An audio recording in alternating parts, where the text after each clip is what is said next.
Tufted wool pads are available in an endless variety of sizes, blends, and even constructions. For many detailers, wool is the go-to pad for cutting with a rotary tool. Lake Country is the only wool pad manufacturer to offer both steamed and unsteamed pads to provide options based on the job at hand. Each Tufted wool pad offers a different blend, performance, and feel. Lake Country's engineered Tufted wool pads have a signature backing and material, making them extremely durable.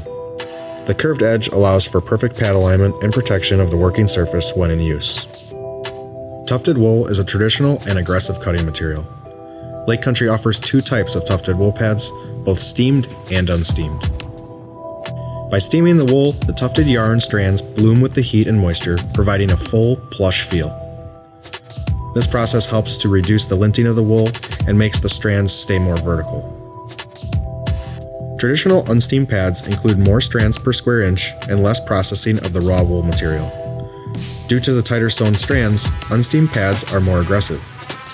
One thing to note about unsteamed pads, during the first use, there will be a greater amount of blow-off. After that, there will be minimal shedding for the remaining life of the pad. Lake Country Tufted wool pads are available in a variety of sizes for rotary polishers. Check out our catalog or website for all the Tufted wool pad options. Lake Country Manufacturing. Innovation to make life easier.